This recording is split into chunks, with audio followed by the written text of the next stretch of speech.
সারা দেশের সমন্বয়কদের গণপিটুনি দিচ্ছে বিএনপির নেতাকর্মীরা। পালাতে শুরু করেছে উপদেষ্টারা। কপাল খুলে গেল শেখ হাসিনার। সার্জিস মনে হয় বুঝতে পারছে না এই বিএনপি শুধু তাদের এক মাকেই পেটাবে না, তারা এখন পাঁচটি মাঘ মাস পর্যন্ত এই এনসিপিকে পেটাবে। সবশেষে পেটাবে ভোরবেলা হাঁসের মাংস খেতে যাওয়া আসিফ মাহমুদকে।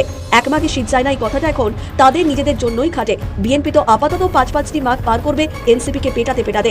এনসিপির এক নেতাকে গ্রেপ্তার করা হয়েছে, তাকে হঠাৎ করে কেন গ্রেপ্তার করা হলো নির্বাচনের পরেই? অর্থাৎ ডক্টর ইউনূসের বিশেষ সহকারী ফয়েজ আহমেদ তৈয়ব তিনি দেশ ছেড়ে ভাইগা চলে গেলেন। দেশ ছেড়ে পালালেন প্রধান উপদেষ্টার বিশেষ সহকারী ফয়েজ আহমেদ তৈয়ব। সকালে তিনি দেশ ছেড়ে চলে গেছেন এবং বিভিন্ন সূত্র, বিভিন্ন গণমাধ্যম এই তথ্য যখন কিছুক্ষণ আগে নিশ্চিত করা শুরু করেছে, তখন জানা যাচ্ছে তিনি নেদারল্যান্ডসের নাগরিক এবং নেদারল্যান্ডসের পাসপোর্ট ব্যবহার করেই ঢাকা শাহজালাল আন্তর্জাতিক বিমানবন্দর অতিক্রম করেন। বিএনপির নেতা কর্মীরা ব্যাপক হামলা চালাচ্ছেন সারা দেশ জুড়ে জাতীয় নাগরিক পার্টি এবং জামায়াতে ইসলামীর নেতা কর্মীদের উপর। সার্জিস সহ এনসিপির যেসব নেতারা নিরাপত্তাহীন বোধ করছেন, তাদের সম্ভবত তাদের পিঠ নিজেদেরই বাঁচাতে হবে, আর পিঠ বাঁচিয়ে কোথায় গিয়ে পালাবেন সেটাও নিজেদেরই ঠিক করতে হবে। পালিয়ে যাওয়ার হিড়িক নেমেছে, মানে ছোটখাটো আইনজীবী টোকায়ও পালিয়ে যাচ্ছে। বিএনপি কিন্তু কাউকে ছাড় দিবে না। আওয়ামী লীগের রাজনীতি ফিরে আসার স্পেস দিল, আওয়ামী লীগকেও ছাড় দিবে না, একটু আইনজীবীকেও ছাড় দিবে না, জামাতকেও ছাড় দিবে না। এনসিপি অনেক কথা বলা বন্ধ করে দিয়েছে, প্রশ্ন দেওয়া বন্ধ করে দিয়েছে। অনেক উপদেষ্টা অলরেডি কার্টুন শুরু হয়ে গিয়েছে, অনেক উপদেষ্টা কথা আবল তাবল বলা শুরু করে দিয়েছে। আসসালামু আলাইকুম, নতুন একটি সংবাদে আপনাকে স্বাগতম। সাথে আছে আমি এইচ.এম. রুবেল। প্রিয় দর্শক, বেশ কয়েকটি গুরুত্বপূর্ণ ভিডিও নিয়ে হাজির হয়েছি আপনাদের সামনে, যার কিছু অংশ বিশেষ ইতিমধ্যে ভিডিওর শুরুতেই আপনারা দেখেছেন। দর্শক, ভিডিওর শুরুতে আপনারা দেখে বুঝে গিয়েছেন আজকের ভিডিওটি কতটা গুরুত্বপূর্ণ হতে যাচ্ছে এবং কোন বিষয়টিকে ইঙ্গিত করছে। তাই সকল দর্শকদের অনুরোধ করব একটা মুহূর্ত না টেনে সম্পূর্ণ ভিডিওটি মনোযোগ সহকারে দেখতে থাকুন, তাহলে মূল বিষয়টি বুঝতে পারবেন। দর্শক, আমরা বেশি কথা না বাড়িয়ে সরাসরি দেখে আসবো কাঙ্ক্ষিত সব ভিডিওগুলো। তবে তার আগে বলবো, যারা প্রতিনিয়ত আপডেট খবর দেখতে চান তারা অবশ্যই আমাদের ইউটিউব চ্যানেলটি সাবস্ক্রাইব করে পাশের বেল আইকন অন করে দিবেন পরবর্তী ভিডিওর আপডেট সবার আগে দেখার জন্য। আর যারা আগে থেকেই সাবস্ক্রাইব করেছেন তাদেরকে অসংখ্য অসংখ্য ধন্যবাদ। দর্শক, আপনারা কি কোন জায়গা থেকে ভিডিওটি দেখছেন অবশ্যই কমেন্ট করে জানিয়ে দিবেন। চলুন দর্শক, ভিডিওটিতে আমরা একটি লাইক দিয়ে ধারাবাহিকভাবে সব ভিডিওর আলোচনা দেখে আসি।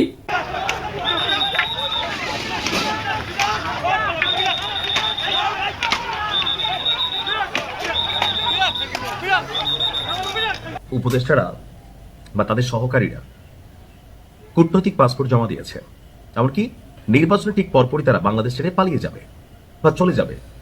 এখন সরকার গঠন তো হইল না, এই সরকারটা তো এখন স্টেবল, তাই না? এখন তারা এক্সিস্ট করে।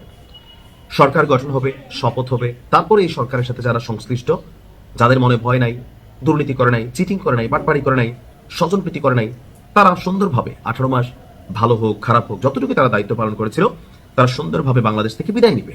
কিন্তু ঘটা শুরু হয়েছে ভিন্ন ঘটনা। অর্থাৎ তৎকালীন সময় পররাষ্ট্র উপদেষ্টা তৌহিদ তিনি যে বক্তব্যগুলি দিয়েছিলেন, সেটার প্রথম জায়গাতে আমরা যার নাম পাইলাম প্রধান উপদেষ্টার বিশেষ সহকারী, অর্থাৎ ডক্টর ইউনূসের বিশেষ সহকারী ফয়েজ আহমেদ তৈয়ব। তিনি দেশ ছেড়ে ভাইগা চলে গেলেন নীরবে। ডাক, টেলিযোগাযোগ এবং তথ্য প্রযুক্তি মন্ত্রণালয়ের দায়িত্বপ্রাপ্ত অন্তর্বর্তীকালীন সরকারের প্রধান উপদেষ্টার বিশেষ সহকারী, খুবই গুরুত্বপূর্ণ বেশ কিছু সেক্টর তিনি আসলে হোল্ড করেছিলেন। এখন সূত্র বলছে সকাল 10টার দিকে, আজকে শনিবার সকাল 10টার দিকে জার্মানির উদ্দেশ্যে ঢাকা ত্যাগ করে ফেলেছেন। আপনার বিমানবন্দর সূত্র থেকে জানা গেছে তিনি এমিরেট এয়ারলাইন্সের ফ্লাইট EK583 এই বিমানযোগে হযরত শাহজালাল বিমানবন্দর থেকে আপনার রওনা হয়েছেন। তার সফরের উদ্দেশ্য আনুষ্ঠানিকভাবে প্রকাশ করা হয়নি, যা নিয়ে মানুষের মধ্যে সন্দেহ তৈরি হয়েছে প্রধান উপদেষ্টার বিশেষ সহকারী কেন নীরবে দেশ ছেড়ে চলে গেলেন, কেন এটার কাজ সম্পর্কে কোনো ব্যাখ্যা বা তথ্য আমাদের কাছে আসলো না। দর্শক, ফয়েজ আহমেদ নেদারল্যান্ডসের নাগরিক এবং বর্তমানে তিনি নেদারল্যান্ডসের প্রতিষ্ঠান ভোডাফোন জিঙ্গুতে সিনিয়র সফটওয়্যার সলিউশন আর্কিটেক্ট হিসাবে কর্মরত রয়েছেন। ওই যে অভিযোগ ছিল যে এই অন্তর্বর্তী সরকারটাই যারা চালাইছে, তারা বিদেশি নাগরিকদের দিয়া এই রাষ্ট্রের মেরামত করতে চাইছে, সংস্কার করতে চাইছে। অধ্যাপক আলিরাজ থেকে শুরু করে ভাই যারা বিদেশে থাকে, দেশেই থাকে না, এই দেশের সংস্কার করতে গেলে তারা আসলে কি করবে? ধরেন বাংলাদেশের সরকারি প্রাথমিক বিদ্যালয়গুলোতে উদাহরণ দিলে বুঝবেন, দেখবেন যেখানে শিক্ষকদের সন্তানরা স্কুলে পড়ে না, ম্যানেজমেন্ট কমিটি যেটা থাকে তাদের বাচ্চারা এই স্কুলে পড়ে না, অ্যাজ এ রেজাল্ট স্কুলের পড়া ভালো না, বাথরুমগুলোতে যাওয়া যায় না, পরিবেশ খুবই নোংরা। প্রাইভেট প্রতিষ্ঠানগুলোতে তারা তাদের বাচ্চা পড়ায় যেখানে ফার্স্ট ক্লাস পড়াশোনা হয়। অর্থাৎ আমি নিজে যেই কাজটাতে সুবিধা ভুগি না বা আমার পরিবারের সুবিধা ভুগি না, সেই কাজে আমার ইমানদারি থাকবে শতভাগ, এটা আশা করব আমি। তো আমরা 2025 সালে আমরা যখন দেখলাম যে নাহিদ ইসলাম এই তথ্য প্রযুক্তি মন্ত্রণালয় থেকে পদত্যাগ করলেন, এরপর মন্ত্রণালয় খালি থাকায় 5ই মার্চ ফয়েজ আহমেদকে প্রতিমন্ত্রী পদমর্যাদায় প্রধান উপদেষ্টার বিশেষ সহকারী হিসাবে নিয়োগ দেওয়া হয়। তো তিনি আকস্মিক দেশ ত্যাগ করার পরেই মানুষের মধ্যে সন্দেহ হয়েছে যে ধান্দাটা আসলে কি করছে। দেখেন, তিনি হয়তো কোনো দুর্নীতি করেন নাই, কিন্তু এভাবে ইলেকশনের একদিন পরে দেশ ছেড়ে তিনি পালাই গেলেন। কোথায় গেলেন, কেন গেলেন, কোনো তথ্য নাই রাষ্ট্রের কাছে। ওই যে বলা হইতো যে আমাদের কি বলে যে বাণিজ্য সচিব যিনি আছেন, বাণিজ্য কি বলে উপদেষ্টা ছিলেন, তিনি কিন্তু একটা বলছিলেন বশির সাহেব যে 21 লক্ষ কোটি টাকা ঋণ করা হয়েছে। এই টোটাল টাকা কি রাষ্ট্রের কল্যাণে গেছে, নাকি আসলে এরকম কোনো উপদেষ্টাদের পকেটে আছে যে ডরে ভয়ে আগের থেকে লাল পাসপোর্ট জমা দিয়া ওই কূটনৈতিক পাসপোর্ট ফালাইয়া দেশি পাসপোর্ট দিয়ে দেশ থেকে পরিকল্পনা ছিল? এটাই আসলে প্রমাণিত হইল।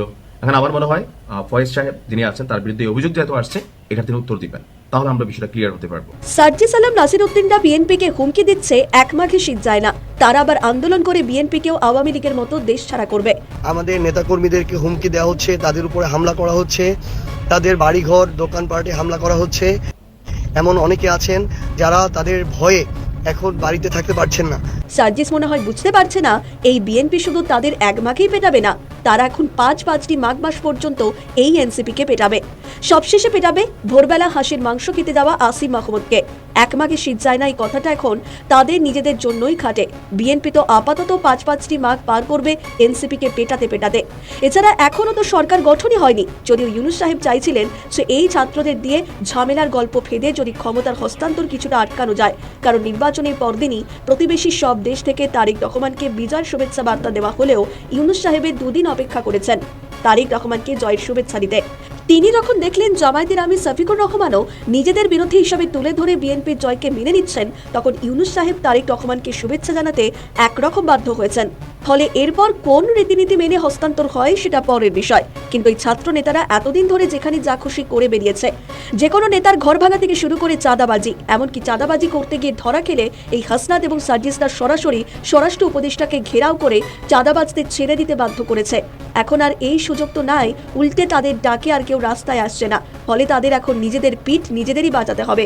যদিও হাসনাত এইসব থেকে নিজেকে সরিয়ে নিয়ে এখন ছুটি কাটানোর মুডে রয়েছে, ফলে এনসিপির কর্মী সমর্থকদের বাঁচানোর দায়িত্ব এখন সার্জিস আর আসিফের ওপরই এসেছে। জাতীয় নাগরিক পার্টির মুখপাত্র আসিম মাহমুদ সজীব ভুইয়া অভিযোগ করেছেন, সারা দেশের বিভিন্ন স্থানে এনসিপি এবং 11 দলীয় জোটের নেতাকর্মীদের ওপর হামলা করা হচ্ছে। শুক্রবার বিকেলে এক ফেসবুক পোস্টে তিনি অভিযোগ করেন। পোস্টে নির্বাচনী বিজয়ীদের উদ্দেশ্যে তিনি বলেছেন, যারা বিজয়ী হয়েছেন তারা আপনাদের নেতাকর্মীদের নিয়ন্ত্রণ করুন। গণতান্ত্রিক উত্তরণের শুরুটাই যদি বিরোধী দল ও মতের মানুষদের নিপীড়নের মধ্যে দিয়ে হয়, তা আমাদের জন্য লজ্জাজনক হবে। আপনি নির্দেশনা দেন, আপনাদের কর্মী নেতাকর্মী যারা আছে জনাব তারেক রহমান, তাদেরকে আপনি সুস্পষ্ট নির্দেশনা দেন, এই সন্ত্রাসবাদী রাজনীতি বাংলাদেশে চলবে না, এই হুমকি দেওয়ার রাজনীতি বাংলাদেশে চলবে না। নির্বাচন পরবর্তী 24 ঘন্টার মধ্যে সারা দেশের মধ্যে 3টা লাশ পড়েছে, খুবই অপ্রত্যাশিত।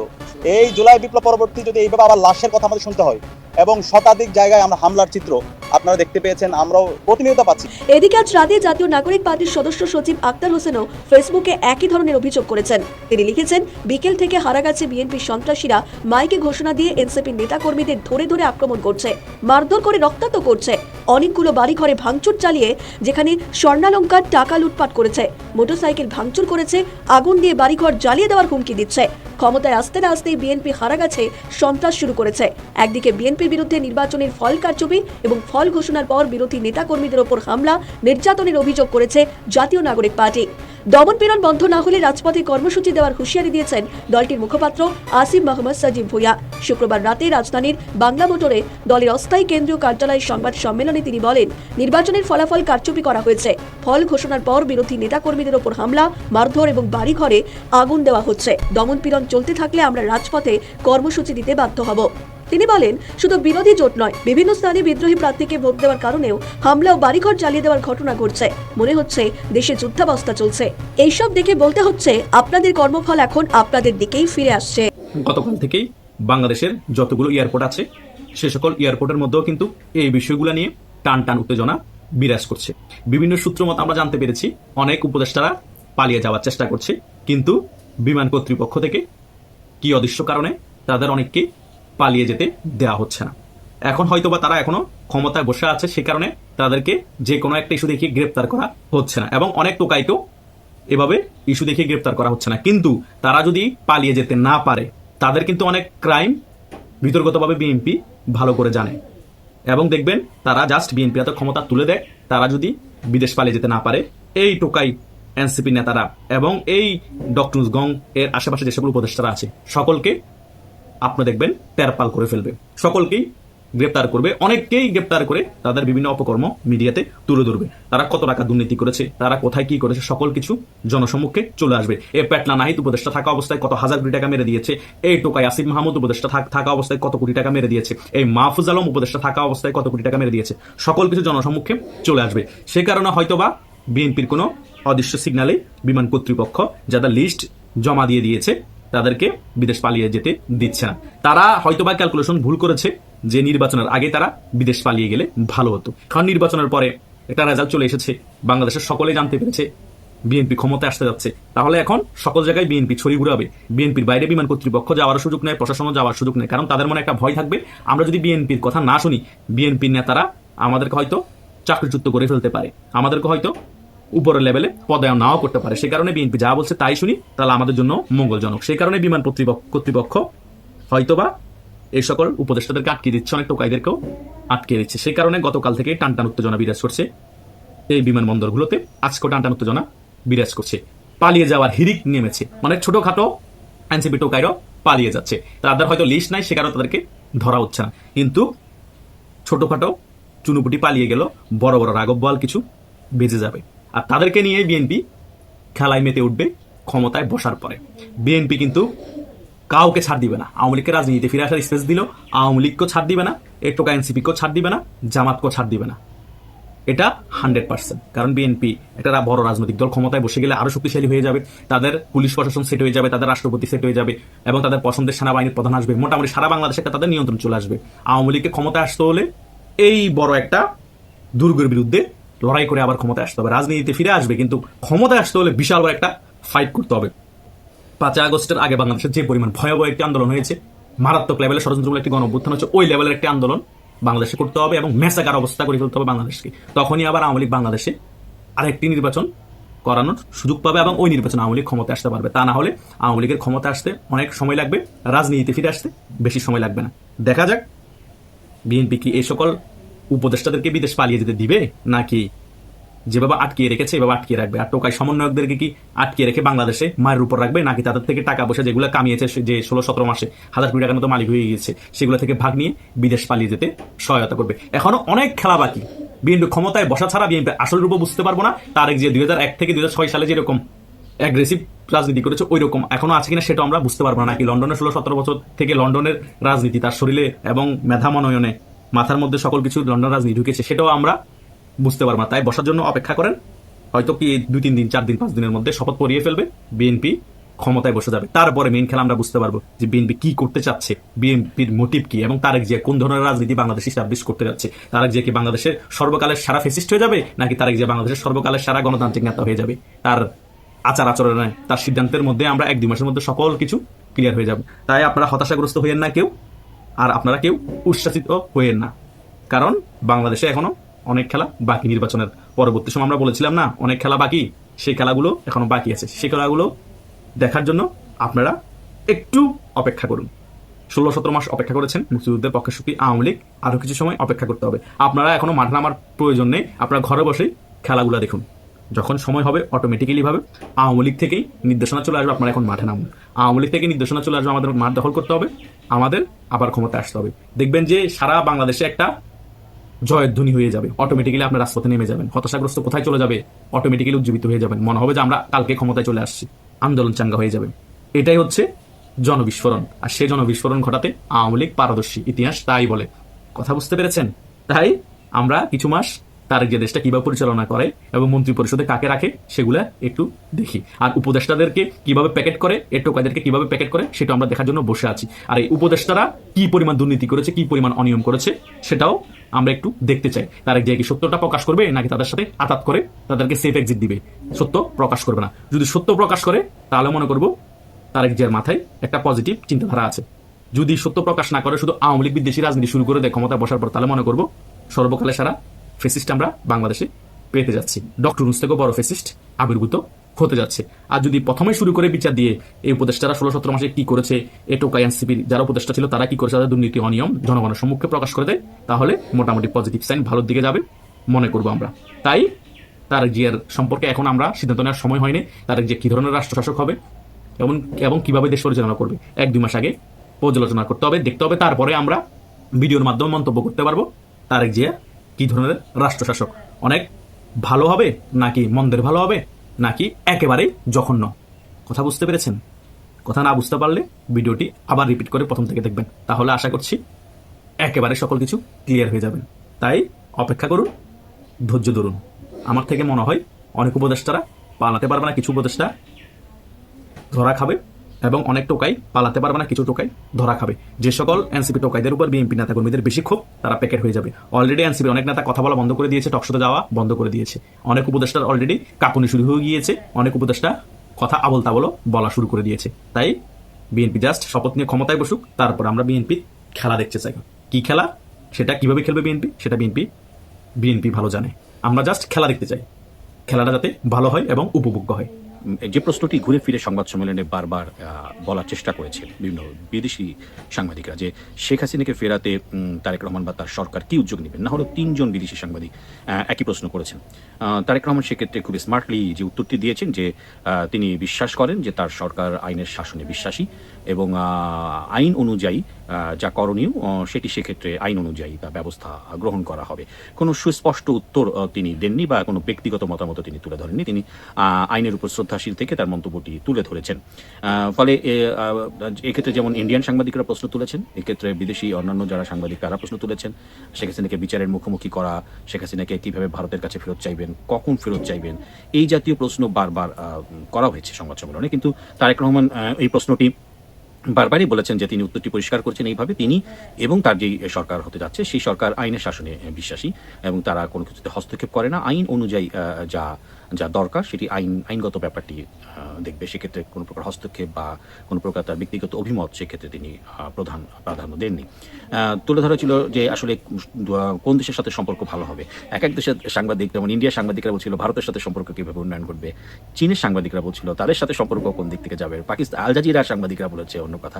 এক্ষেত্রে তারেক রহমান বেশি স্মার্ট যে অ্যান্সারটি দিয়েছেন সেটি হচ্ছে যে বাংলাদেশ এবং বাংলাদেশের জনগণের স্বার্থই তার সরকারের প্রধান লক্ষ্য এবং কোনো কান্ট্রি সেন্ট্রিক রিলেশন বিএনপি করবে না। অর্থাৎ কোনো বিশেষ কোনো দেশ প্রাধান্য নয়, বাংলাদেশের স্বার্থ এবং বাংলাদেশের জনগণের স্বার্থকে সে সবচেয়ে বেশি প্রাধান্য দিবে এবং এটি তার বিএনপি সরকারের মেইন মোটো বা মূল লক্ষ্য, সেটি তিনি উল্লেখ করেছেন। তো বিষয়টি এরকম না যে ভারতের সাথে খুব মাখামাখি, পাকিস্তানের সাথে মাখামাখি, চীনের সাথে এইটা না। তিনি সোজাসুজি কথা বলেছেন, নো কান্ট্রি সেন্ট্রিক রিলেশন, কোনো দেশভিত্তিক সম্পর্ক নয়, বাংলাদেশ এবং বাংলাদেশের মানুষ তার কাছে সবার আগে। সে প্রশ্নটি তিনি সুন্দরভাবে দেওয়ার চেষ্টা করেছেন। আর আরেকটি যেটি প্রশ্ন করা হয়েছিল একজন দেশি সাংবাদিক, যদিও তিনি বিদেশি একটি প্রতিষ্ঠানে কর্মরত, তিনি সেক্ষেত্রে তারেক রহমানকে যে প্রশ্নটি করতে চেয়েছিলেন যে মাঠে তো খুব সহজ ছিল, তাহলে শেষে কেন কারচুপির বা বিএনপির অভিযোগের প্রসঙ্গটি আসছে। যে প্রশ্নের উত্তরটি তারেক রহমান দিয়েছেন সেটি মনে হয় ওই সাংবাদিক ঘূর্ণাক্ষরেও ভাবতে পারেননি যে এত সুন্দরভাবে সাংবাদিককে হ্যান্ডেল করা যায়। চমৎকার উত্তর দিয়েছেন। তিনি বলেছেন যে জনগণের যেই ভালোবাসা, সেই জনগণের ভালোবাসাকে তারা কনভিন্সড করেছেন। এটি যদি কারচুপি হয় তাহলে জনগণের ভালোবাসাকে তারা কনভিন্সড করেছেন, প্রত্যেক জনগণের কাছে তারা গিয়েছেন, জনগণের ভালোবাসাই তাদের সেটি, এটিকে আপনি যে নামই ডাকুন না কেন। কাজে এই যে উত্তরটি আমার মনে হয় সাংবাদিক যিনি অনেককে বিব্রত করেন, অনেক কিছু করার চেষ্টা করেন, একজন বিদেশ প্রবাসী সাংবাদিক, বাট তার যে উত্তর, সেই উত্তরটি আমার মনে হয় যে তিনি যদি সাংবাদিকতার দন্তস্ব বুঝে থাকেন তাহলে তিনি বুঝে গেছেন যে এটি অন্য কোনো নেতা কিংবা অন্য কোনো যেই ধরনের রাষ্ট্রনায়ক তিনি ইন্টারভিউ দিচ্ছেন না। কাজেই চমৎকারভাবে এটি হ্যান্ডেল করেছেন আমরা নিঃসন্দেহে বলতে পারি। আরেকটি প্রশ্ন যেটি বলা হয়েছিল যে জেনজিদের উপরে একজন সাংবাদিক প্রশ্ন করেছিলেন যে জেনজির উপরেই তো আসলে সরকার পরিবর্তন বিপ্লব হলো, তাহলে আপনারা কি জেনজিদের খুব গুরুত্ব দেবেন কিনা। তিনি বলেছেন জেনজিদের তিনি অবশ্যই গুরুত্ব রাখবেন, কিন্তু নিশ্চয়ই অন্যদেরকে উপেক্ষা করে নয়। অর্থাৎ একই সাথে তিনি সমস্ত বয়স, সমস্ত সম্প্রদায়, সমস্ত মানে বিভেদ ভুলে সব মানুষের পক্ষেই তিনি কে গুরুত্ব দিবেন। সেটি হতে পারে স্পেশালাইজড যারা রয়েছেন তাদের জন্য হতে পারে, বৃদ্ধ হতে পারেন, মহিলা হতে পারেন, কৃষক হতে পারেন, অর্থাৎ সবাইকেই তার সম্মান দেবেন এবং সবার গুরুত্ব অনুযায়ী তিনি চলবেন। এক কথা বলা যেতে পারে যে ভূমিধ্বস বিজয়ের পরে তারেক রহমান যেই সাক্ষাৎকারটি দিলেন এবং সেই পুরো দেশি বিদেশি সাংবাদিকদের সামনে তা নিশ্চয়ই প্রশংসার দাবি রাখে। ফলে যে প্রশ্নটি বারবার তারা বের করতে চেয়েছিল যে শেখ হাসিনা ফিরবেন কিনা, বিচারের মুখোমুখি হবে কিনা, কবে ফিরবেন বা আওয়ামী লীগের, কিন্তু ওনার উত্তরটা ওনার একই জায়গায় ছিল। উনি বারবারই বলেছেন, উত্তরটা আমি রিপিটেড, যে আমার সরকার আইনের শাসনে বিশ্বাসী এবং তিনি সরকার কখনোই আইন বা বিচার বিভাগের উপর হস্তক্ষেপ করবে না, এটিকে এর মতো করেই চলতে দিবে। তো আসলেই বলা যেতে পারে ভূমিধস বিজয়ের পর প্রথম সংবাদ সম্মেলন। নিঃসন্দেহে যদি আপনি মার্কিং দেন তাহলে এই সংবাদ সম্মেলনটি ছিল 100-তে 100। দর্শক এতক্ষণ সাথে থাকার জন্য অসংখ্য ধন্যবাদ। ইতিমধ্যে আপনারা ভিডিওর আলোচনা দেখে বুঝতে পেরেছেন আজকের ভিডিওটি কতটা গুরুত্বপূর্ণ। এই বিষয়ে আপনার মূল্যবান মন্তব্য অবশ্যই কমেন্ট করে জানিয়ে দিবেন। দর্শক আজকের জন্য এতটুকুই ভিডিও ছিল। আর পরবর্তী আপডেট খবর পেতে আমাদের ইউটিউব চ্যানেলটি অবশ্যই সাবস্ক্রাইব করে পাশের বেল আইকন অন করে দিবেন। আল্লাহ হাফেজ।